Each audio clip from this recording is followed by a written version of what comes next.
सर्व विद्यार्थ्यांना नमस्कार. इयत्ता 6वी सेमीचं आपण पहिलं प्रकरण बघणार आहे. प्रकरणाचं नाव आहे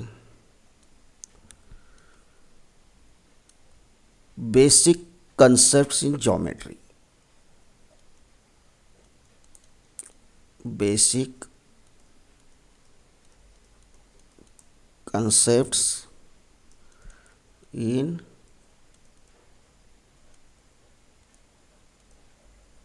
जॉमेट्री.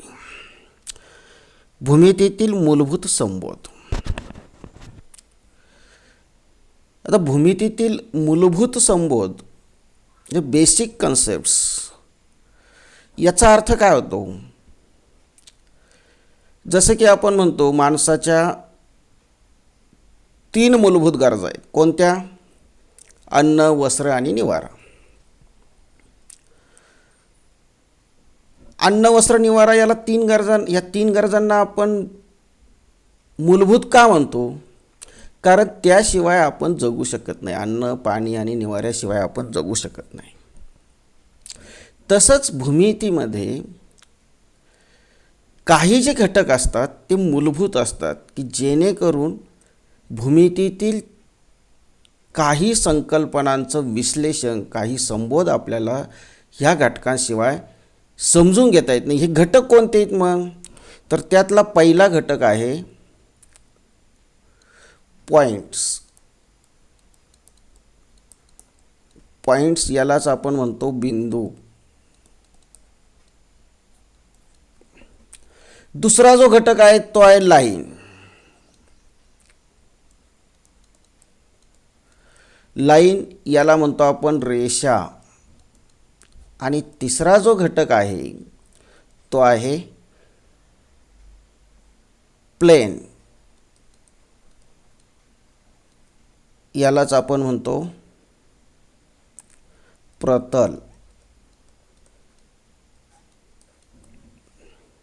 हे जे 3 घटक आहेत पॉइंट्स, लाईन आणि प्लेन, ह्या 3 घटकांशिवाय भूमितीतील संबोधांचं, भूमितीतील संकल्पनांचं आपल्याला विश्लेषण करता येत नाही किंवा त्या संकल्पना, ते संबोध आपल्याला समजून घेता येत नाही.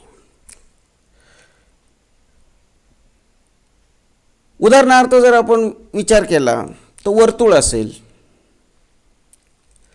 वर्तुळ ज्या वेळेस आपल्याला समजून घ्यायचं आहे त्यावेळेस आपल्याला त्यावरील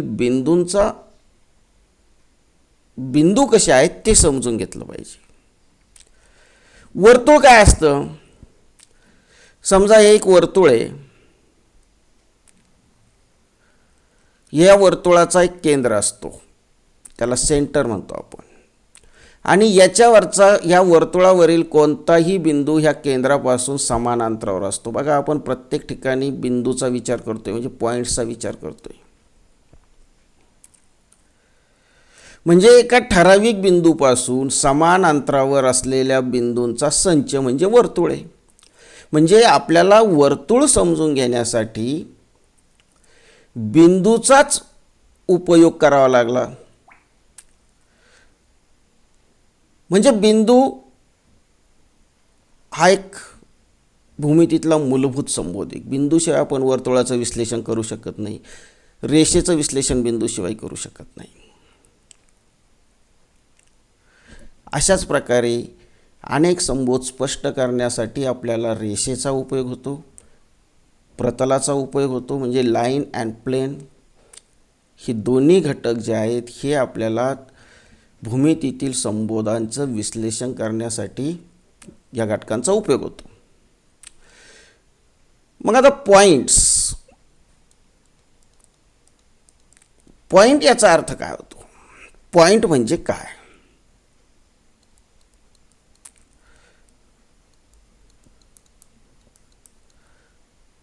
पॉइंट ज्या वेळेस आपण पेनच्या साहाय्याने किंवा पेन्सिलच्या साहाय्याने आपल्या वहीवर एखादा टिंब काढतो, त्या टिंबाला म्हणजे डॉट, त्यालाच आपण काय म्हणतो? डॉट म्हणतो. ह्या टिंबाला काय म्हणतात? पॉइंट असं म्हणतात. म्हणजे फक्त एक बिंदू. म्हणजे फक्त पेन्सिलने किंवा पेनने ज्यावेळेस आपण डॉट्स काढतो त्यावेळेस त्याला काय म्हणतो आपण, पॉईंट असं म्हणतो. पॉईंट याचं वाचन करण्यासाठी आपल्याला त्या पॉईंटला नाव द्यावं लागतं. समजा इथं हा जो पॉईंट आहे ह्या पॉईंटला त्याच्या शेजारी नाव देऊ आपण पॉईंट ए. याला म्हणू पॉईंट पी, या पॉईंटला म्हणू पॉईंट एम, या पॉईंटला म्हणू पॉईंट डी. मग याचं जे वाचन आहे म्हणजे यांना नाव ज्या वेळेस आपण देतो ते नाव इंग्रजी कॅपिटल अक्षरातलंच असलं पाहिजे. Only capital letters are used to name the point. मग यांचं वाचन कसं करता येईल आपल्याला, तर याला म्हणता येईल आपल्याला पॉईंट ए, पॉईंट ए. याला म्हणता येईल आपल्याला पॉईंट पी, पॉईंट पी.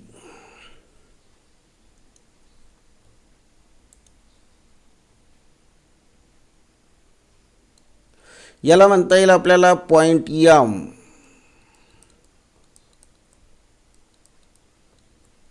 आणि याला म्हणता येईल आपल्याला पॉईंट डी. नेहमी पॉईंटचं ज्यावेळेस आपण वाचन करतो त्यावेळेस त्या पॉईंटला तिथं पॉईंट हा आपण उच्चार केला पाहिजे. नुसतं ए बी किंवा पी एम डी असं म्हणून चालत नाही. तर पॉईंट एच म्हणायचं आहे, पॉईंट बी म्हणायचं आहे, पॉईंट पी म्हणायचं आहे, पॉईंट डी म्हणा, पॉईंट एम म्हणा.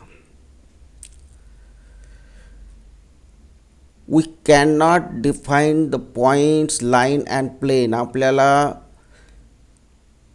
बिंदू, रेषा आणि प्रतल यांच्या व्याख्या करता येत नाही. हे फक्त आकृतीवरून समजून घ्यावे लागतात. जसं की आपण पॉईंट म्हणलं की एका पेन्सिलच्या टोकाने वहीवर काढलेला टिंब म्हणजे तो पॉईंट होईल. अशा पद्धतीनं फक्त आपण पॉईंट समजून घेऊ शकतो, रेषा समजून घेऊ शकतो, प्लेन समजून घेऊ शकतो. म्हणजे पॉईंट, लाईन आणि प्लेन यांच्या आपल्याला व्याख्या करता येत नाहीत, त्या फक्त समजून घ्याव्या लागतात. दुसरा जो घटक आहे तो आहे लाईन.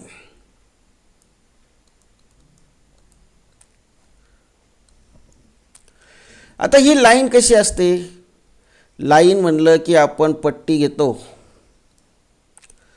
आणि ह्या पट्टीच्या साहाय्याने एक रेषा काढतो.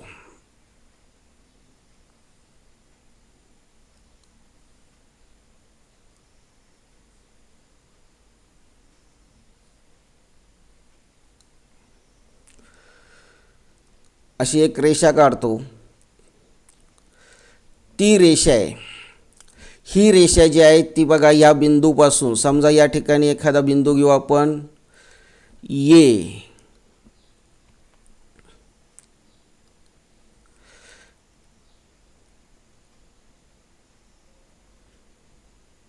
या ठिकाणी एक बिंदू घेऊ आपण ए. हा शेवटचा जो बिंदू याला म्हणू आपण ए, आणि हा जो बिंदू याला म्हणू आपण बी.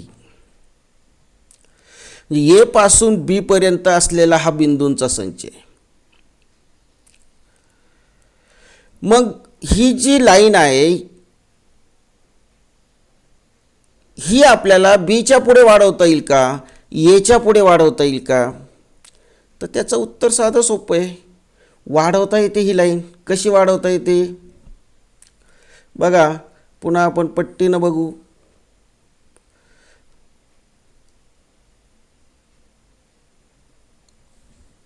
आता या ठिकाणी पहा,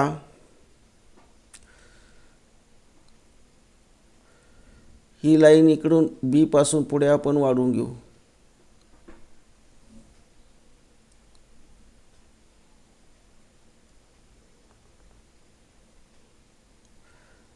आली वाढवता. अशाच प्रकारे ए पासून पुढे वाढवू.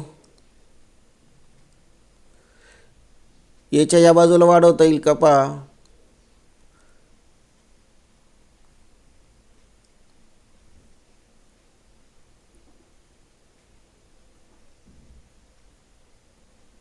इकडं सुद्धा हे आपण वाढवू शकतो. म्हणजे या ठिकाणी आपल्याला लाईन जी आहे ही दोन्ही बाजूंना वाढवता येते. मग आता ही दोन्ही बाजूंना वाढवता येते. कुठपर्यंत वाढवता येते? जिथपर्यंत आपलं वहीचं पान आहे तिथपर्यंत आपण वाढवू शकतो. त्याच्या पुढे वाढवता येते का? वाढवता येईल. वहीचं पान तुम्ही जेवढं मोठं कराल तेवढं ती लाईन वाढवता येईल. म्हणजे तुम्ही जिथपर्यंत लाईन वाढवायची असेल दोन्ही टोकांना तिथपर्यंत ती लाईन तुम्हाला वाढवता येते. फक्त आपण मर्यादित ती काढतो. आणि मग अशी जी लाईन आहे ही लाईन दोन्ही टोकांना अमर्याद अंतर जाते हे दाखवण्यासाठी तिच्या दोन्ही टोकांना आपण बाण देतो. दोन्ही टोकांना बाण देतो. मग अशा पद्धतीनं ह्यात बाणांचा अर्थ काय होतो? ॲरो म्हणतो आपण त्याला. या ॲरोचा अर्थ काय होतो की ही रेषा दोन्ही बाजूंना अमर्याद अंतर जाते. अमर्याद अंतराचे म्हणजेच लाईन ही जी आहे ही लाईन म्हणलं की एक तर तिचा अर्थ स्ट्रेट लाईन असाच होतो.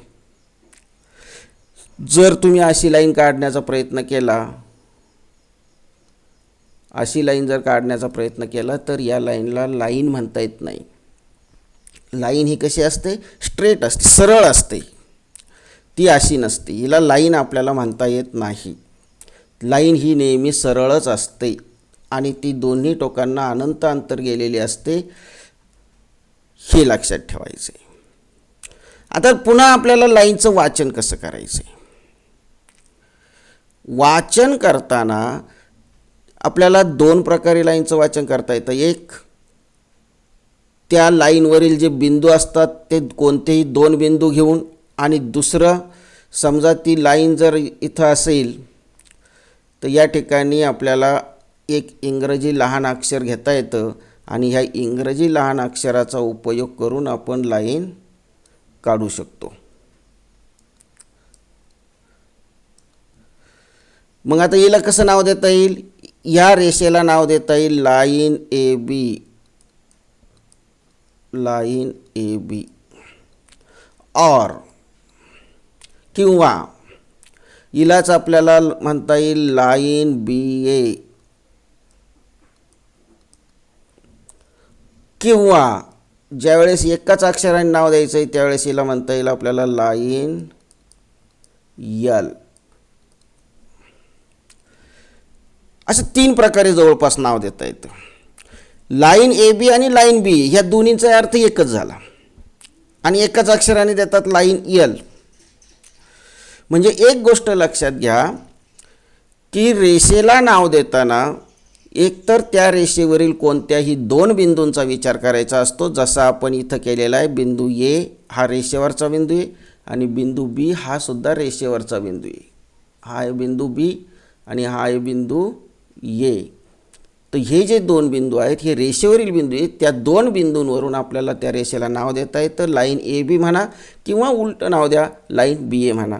आणि जर दोन बिंदू नसतील आणि तुम्ही रेषेच्या कोणत्या एखाद्या बाजूला जर नाव दिलं एकाक्षरी, ते एकाक्षरी नाव देताना शक्यतो इंग्रजी लहान अक्षरांचाच वापर करायचा आहे, स्मॉल लेटरचाच वापर करायचा आहे. आणि त्या नावावरून आपण त्या लाईनला लाईन यल असं म्हणू शकतो. किंवा इतर कोणते असेल, ए असेल, बी असेल, सी असेल तर line A, line B, line C.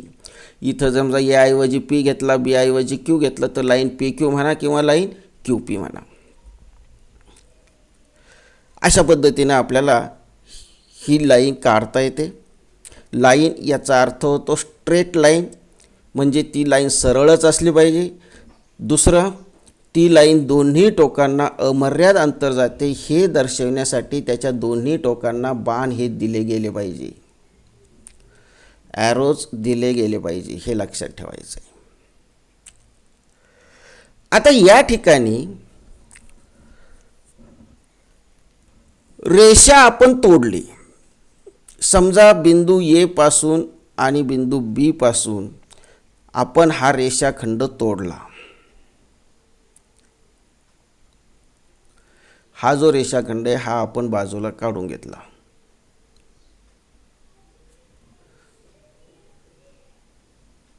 हा इकडे घेतला असा.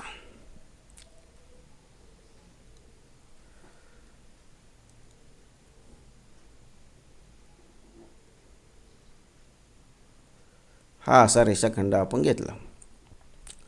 इथं जो बिंदू होता तो होता ए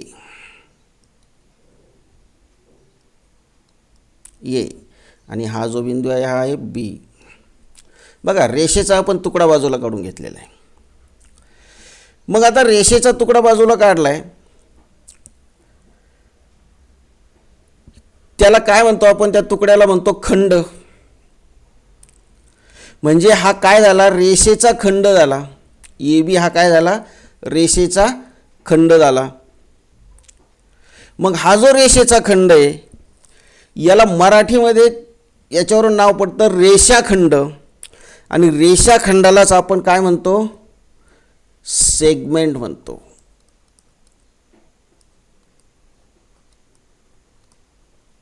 काय म्हणतो? सेगमेंट. या सेगमेंटला आपण म्हणतो, आपल्याला मराठी नाव देता येतं रेषाखंड.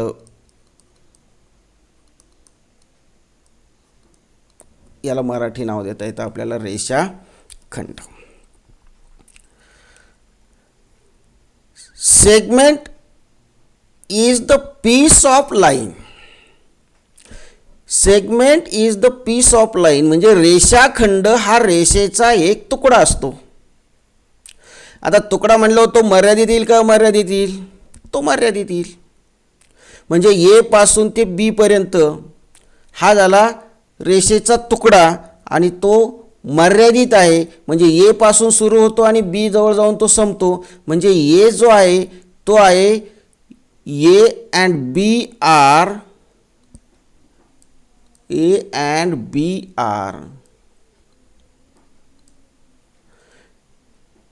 एंड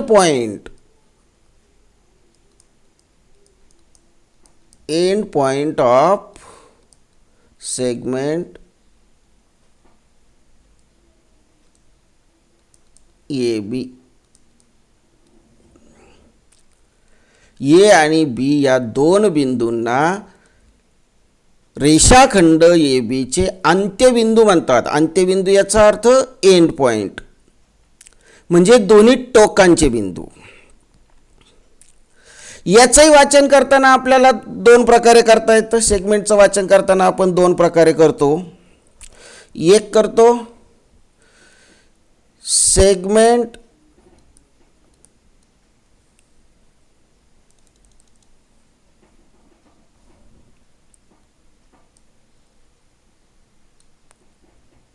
एक आपल्याला वाचन करता येतं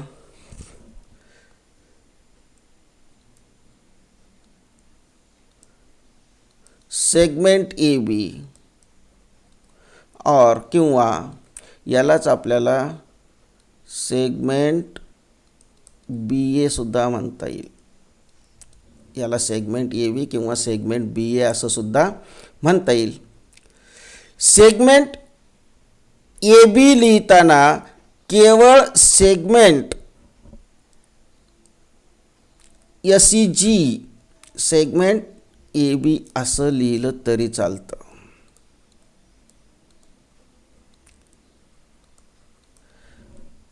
सेगमेंट बी ए यालाच आपण रेषाखंड ए बी आणि रेषाखंड बी ए असं म्हणू शकतो किंवा रेख ए बी आणि रेख बी ए असं सुद्धा आपल्याला म्हणता येतं. आणि ए आणि बी हे असतात एंड पॉईंट्स. म्हणजे सेगमेंटला नाव देताना सेगमेंटला ज्यावेळेस आपण नाव देतो त्यावेळेस त्याच्या एंड पॉईंटवरून आपण नाव देतो. जर सेगमेंट एखादा सेगमेंट आहे त्याचे ए पॉईंट पी क्यू असतील तर त्याला काय म्हणता येईल? सेगमेंट पी क्यू म्हणता येईल किंवा सेगमेंट क्यू पी असं म्हणता येईल. म्हणजे सेगमेंटला नाव देताना हे एंड पॉईंटवरून नाव द्यायचं असतं. आणि रेषेचा जो दुसरा भाग असतो त्या भागाला आपण म्हणतो रे. रे याचा अर्थ काय होतो? किरण. तुम्ही सूर्यापासून आलेले किरण तुम्हाला माहिती, तुम्हाला बॅटरीपासून निघालेले किरण माहीत आहेत. हे किरण कसे असतात त्याचा नीट विचार करा.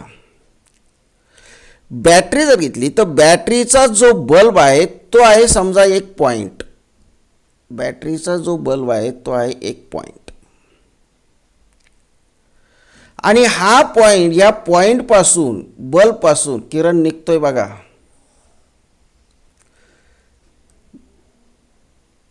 बल्बपासून किरण निघतोय आणि तो एकाच दिशेला अनंत अंतर जातोय.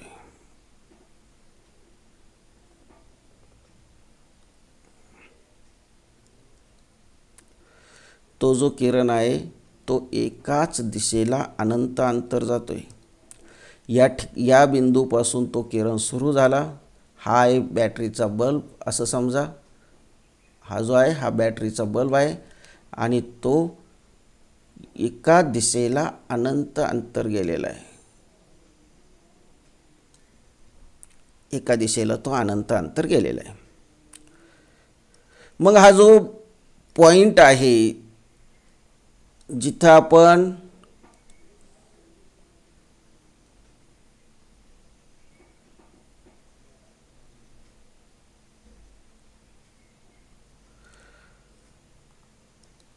जिथं किरण सुरू होतो तो जो पॉइंट आहे त्या पॉइंटला एक नाव देतात. समजा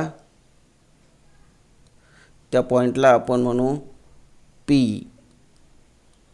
आणि या किरणावरील एक बिंदू घेतात, याला म्हणू आपण किरण पॉइंट क्यू.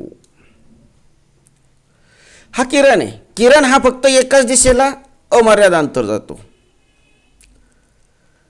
तो दुसऱ्या दिशेला जात नाही. हा सुद्धा एक रेषेचाच भाग आहे, लक्षात घ्या. किरण हा सुद्धा एक रेषेचाच भाग आहे.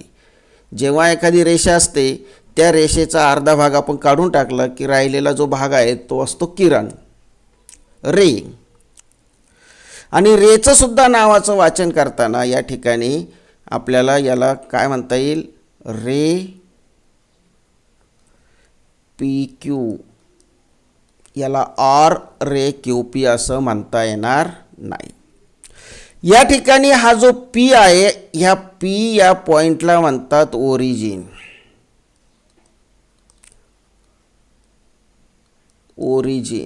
ओरिजिन म्हणजे आरंभ बिंदू.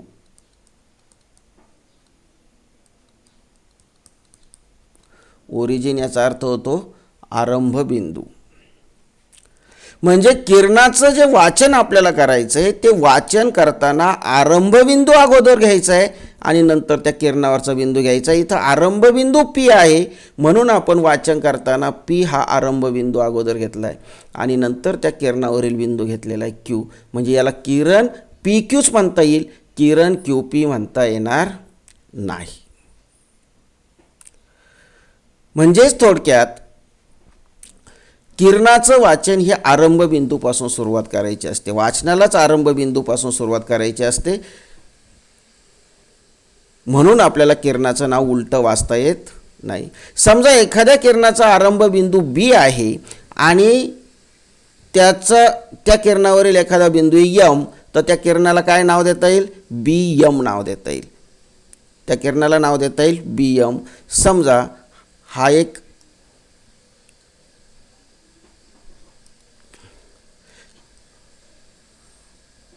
किरण आहे. आता ह्या किरणाचा आरंभ बिंदू इथं बी आणि या किरणावरील बिंदू जो आहे तो आहे यम. तर याला काय म्हणता येईल? रे बी यम म्हणता येईल. रे यम बी म्हणता येणार नाही. रे बी यम म्हणता येईल, यम बी म्हणता येणार नाही, कारण B is the origin of ray. B काय आहे? किरणाचा आरंभ बिंदू आहे. म्हणजे पहा, रेषेची नावं असतील,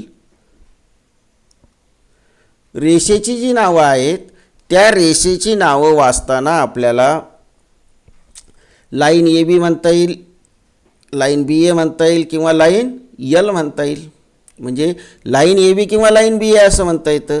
सेगमेंटचं नाव असताना सेगमेंट ए बी किंवा सेगमेंट बी ए असं म्हणता येईल. सेगमेंट पी क्यू किंवा सेगमेंट क्यू पी सुद्धा म्हणता येईल.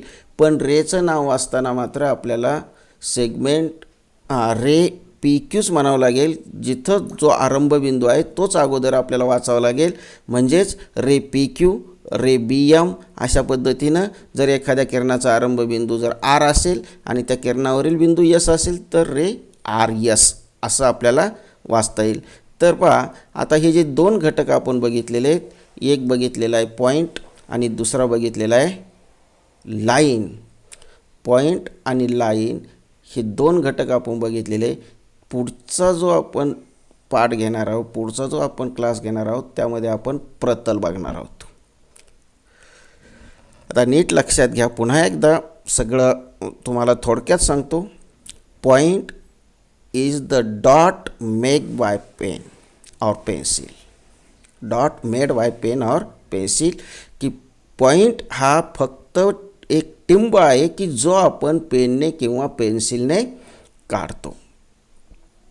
त्याला नाव देतात. त्याला नाव देताना नेहमी कॅपिटल इंग्रजी अक्षराचाच वापर करायचा असतो. दुसरं आहे लाईन. आता लाईन जी आहे ती नेहमी सरळ असते. लाईन ही नेहमी सरळ असते आणि तिच्या दोन्ही टोकांना ॲरो दिलेले असतात. लाईन सरळ असते, तिच्या दोन्ही टोकांना ॲरो दिलेले असतात. का दिलेले असतात? तर लाईन ही दोन्ही टोकांना अमर्याद अंतर जाते आणि त्यामुळे आपण त्याच्या दोन्ही टोकांना ॲरो देतो.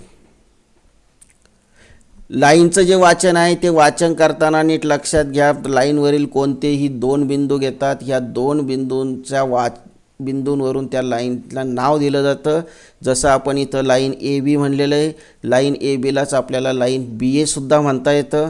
आणि जर समजा रेषेवरील कोणतेही दोन बिंदू न घेता त्या रेषेजवळ एखादा बिंदू घेतला किंवा त्या रेषेजवळ एखादं नाव दिलं तर त्या नावावरून सुद्धा त्या रेषेला नाव देता येतं लाईन यल. सेगमेंट लाईनचे दोन भाग पडतात. एक आहे सेगमेंट आणि दुसरा आहे रे. तर segment is the piece of line.